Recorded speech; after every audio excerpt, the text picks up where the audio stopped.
সুপ্রভাত বন্ধুরা, ময়ূরিকা লাইফস্টাইলের আরেকটা নতুন সকাল, আরেকটা নতুন ব্লগে তোমাদের সবাইকে স্বাগত। আজকে কিন্তু ঠান্ডাটা একটু কম, তাই চলে এলাম বাগানে বলতে আমার এই ছোট্ট গোলাপ গাছটি তোমাদের দেখাতে। কি সুন্দর ফুলটা হয়েছে না, আর রঙটা দেখো চমৎকার লাগছে। তো চলো এবার আস্তে আস্তে গিয়ে ঘরের কাজকর্ম সারতে হবে। আর ওইদিকে আকাশে সূর্যি মামা কিন্তু নিজের ঝলক দেখিয়েছে, দেখেই কিন্তু শান্তি লাগছে। তবে ওয়েদারটা আজকে কখনো ছায়া কখনো আবার রোদ। তো চলো মাছগুলো দেখাই। আজকে নিয়েছি কাটা মাছ আর খয়রা মাছ। আর এদিকে চলে এলাম ঘরে এসে আজকে ভাবলাম যে আলমারিটা গুছিয়ে ফেলি। তো সেই জন্য সমস্ত জামা কাপড় আমি বার করে নিয়েছি আলমারিটা গুছিয়ে নেব বলে। তো চলো এবার আমি তাড়াতাড়ি করে আলমারিটা গুছিয়ে নিই।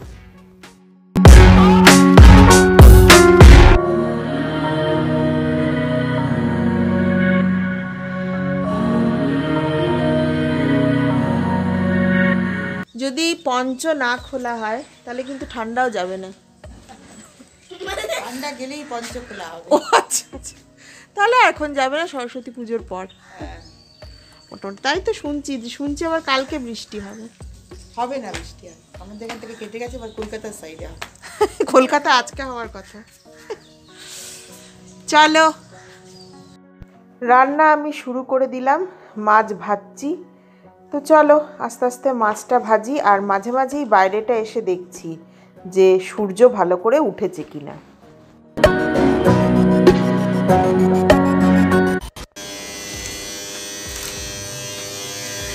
আর এখন ঘড়িতে বাজে পাক্কা 12টা। তো একটু ঘাটা ভাত আছে, তো সেটা আমি খেয়ে নেব। আর বাইরে গেছিলাম কিছু কেনাকাটা করার জন্য। তো চলো দেখাবো কি কি কিনলাম। তো কেনার মধ্যে আজকে সবই আমার জিনিস কিনেছি, যদিও এটা একটা গোলাপ জল আর এই একটা ক্রিম, এই হচ্ছে কিনেছি। আর কিনেছি এই যে একটা মেয়ের জন্য ব্রাশ, আর এই যে কমপ্ল্যান। এই হচ্ছে আমার শপিং। আর এখন ভাত বসিয়ে দেব। আর আজকে করব আমাদের জন্য খয়রা মাছের ঝাল, আর মেয়ের জন্য কাটা মাছ ওই মাছের ঝোলের মধ্যেই দিয়ে দেওয়া হবে। তো চলো এবার আস্তে আস্তে রান্না বান্না শুরু করব, কারণ অনেকটা বেলা হয়ে গেছে, 12টা বাজতে যায়। তো চলো আর বেশি দেরি করব না, আস্তে আস্তে লেগে পড়ি। জানো তো আজকে সাজাগোজার দোকানে দেখলাম অনেক ধরনের বেল্ট পাওয়া যাচ্ছে শাড়ির ওপরে পরার জন্য। মানে বাঁধা, বড় করা যাবে, ছোট করা যাবে, বাঁধা, তারপরে বেনারসির ওপরে পরার মতো বেনারসির মতো বেল্ট, ওইগুলো সব পাওয়া যাচ্ছে। বলছে সরস্বতী পুজোর আগে আরও আসবে। তা আমি বললাম যে ঠিক আছে, আমিও সরস্বতী পুজোর আগে আসবো একবার। তো এরকম একটা বেল্ট মেয়েটার জন্য কেনার ইচ্ছা আছে, কারণ ও তো শাড়ি পরবে, তো সেই জন্য কিনবো। তো বেশ এখনই আর কি সাজগোজার দোকানগুলোতে বেশ সাজো সাজো রব। সরস্বতী পুজো আসছে না, ভ্যালেন্টাইন্স ডে। আজকাল তো কেউ সরস্বতী পুজো বলে না, ভ্যালেন্টাইন্স ডে আমরা বলতাম যে সরস্বতী পুজো, কিন্তু এখনকার বাচ্চারা বলে ভ্যালেন্টাইন্স ডে। আর এবার আরও ভ্যালেন্টাইন্স ডেটাও পড়েছে সেই দিন। আর আমি এখনই যেটা বলছিলাম যে সাজাগোজার দোকানে বেল্ট, বেনারসি শাড়ি যদি কেউ পরে তাহলে বেনারসির মতো বেল্ট, বুঝতে পারলি, সেটাকে বড় ছোট করা যাবে। হ্যাঁ হ্যাঁ সেটাই, হ্যাঁ বড় ছোট করা যাবে। তো অনেক কিছু, মানে যুগের সাথে অনেক কিছু নতুন নতুন উঠছে। তো চলো আর বকবক করবো না, অনেকটা বেলা হয়ে গেছে। সঙ্গে থাকো, দেখতে থাকো। যাবে এই জায়গাটা দেখ, এই জায়গাটা। হ্যাঁ তাই তো, নতুন সোয়েটার এক্ষুনি পরলে এটা একটা সেলাই করে দিতে হবে। আর ছিল না, না বলে এই একটা ঠিক আছে, তাই এটা সেলাই করে দেবো। বলে এটা ছেড়ে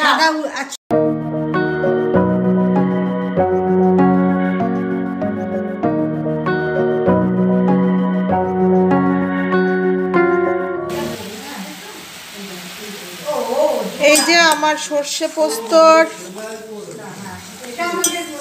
ঝোল রেডি। এর মধ্যে নুন দিয়ে দিতে আমি ভুলে গেছি, দাঁড়াও নুনটা দিয়ে দিই।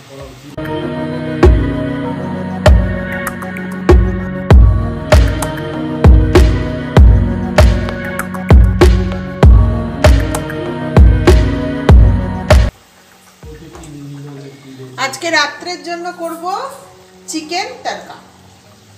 তো সেই জন্য সকালবেলায় খুব হালকা ফুলকা মেনু। আর চিকেন এনে রেখেছি, সেটাকে সেদ্ধ বসাবো, দিদি আগে রান্না করবে তারপর। তো এই যে আমার মাছ অলমোস্ট ডান।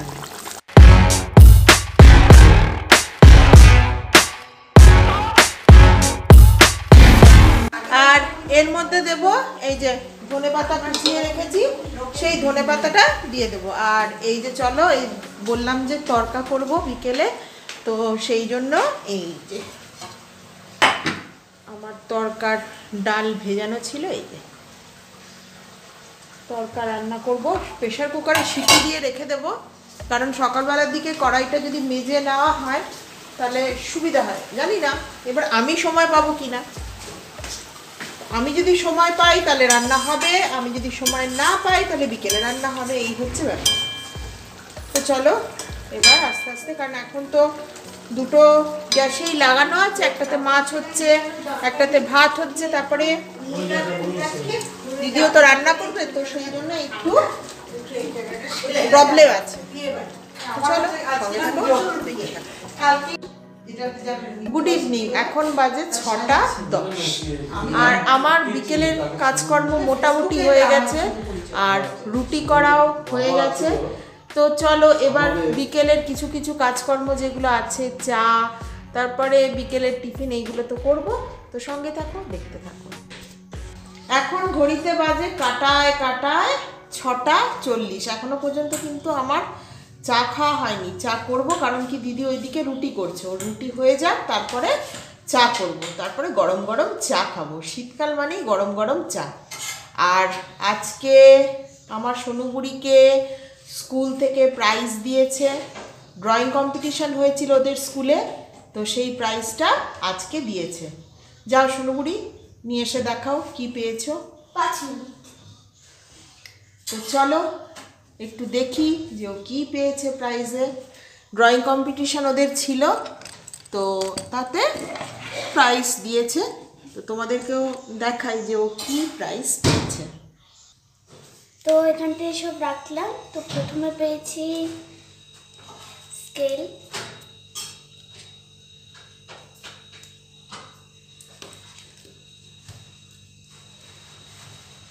একটা রাবার ছোট মতো,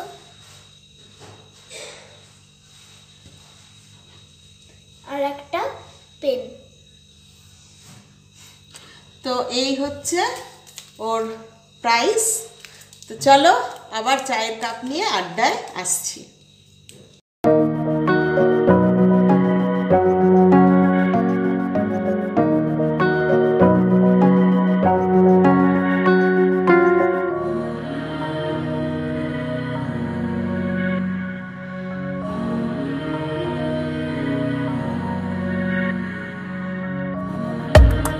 সিঙ্গাড়া খেও না, আমি তো সিঙ্গাড়ার লোভ সামলাতে পারি না। যতই ঘরের খাবার নিয়ে যাই না কেন, ট্রেনের সিঙ্গাড়া খাবো। তো আমাকে সেদিনও দেখাচ্ছে যে স্টেশনে যেখানে বাথরুম, সেখানে সিঙ্গাড়াটা রাখলো ঝুড়ি, তারপর সেই হাত দিয়ে ওইখানে চেপে, হাতটা চেপে উঠলো, উঠে সবাইকে সিঙ্গাড়া দিচ্ছে। বাবা, এদিকে এমনিতেই ট্রেনের বাথরুম নোংরা হয়, তার উপরে আবার এইরকম কি করা যায়। লোভ এমনই জিনিস, মারাত্মক জিনিস লোভ। আমাকে তো ফুচকা সম্বন্ধে কেউ কিছু বললে আমি তো সেটা মনে হয় এক কান দিয়ে ঢুকছে, এক কান দিয়ে বেরিয়ে যাচ্ছে।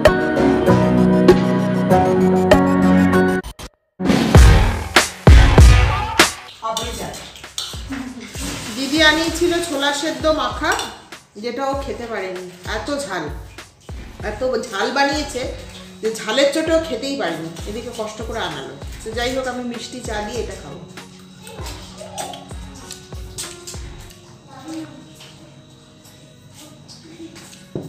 চাটা যেহেতু মিষ্টি, সেই জন্য ঠিকঠাক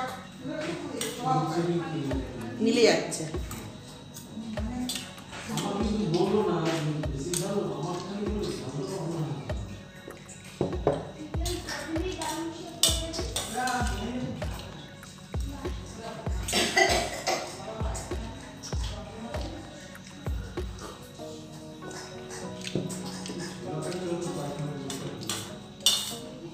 তো চলো আজকে খেতে খেতেই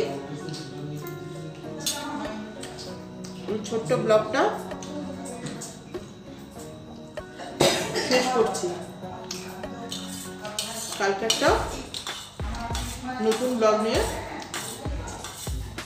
তোমাদের সামনে চলে আসবে। ততক্ষণে যেন খুব ভালো থাকবে, সুস্থ থাকবে। আজকের মতো টাটা।